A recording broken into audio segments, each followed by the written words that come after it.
Hi, in this tutorial I'm going to show you how to insert page border in WPS Office. If you would like to do it, first you need to go to upper side and then you need to click on Page Layout tab.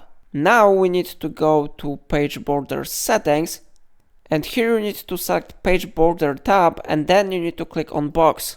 Here you can select the style of the border that you can use. So for example, I click on default style, then I set color to automatic and I can change the width, for example, to 1 point, so I click on it.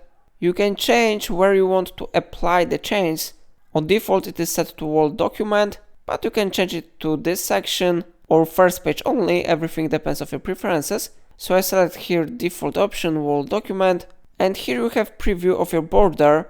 If you would like to delete, for example, upper line, you can uncheck this option and then it will not be visible. You can repeat this action for other types of lines, everything depends on your preferences. Then of course your preview will be changed, but if you want to have border around all page, we need to select here all options and then we need to click OK button.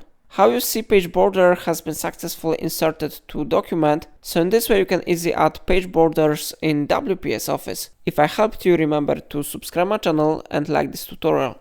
Please let me know in comment if it solves your problem.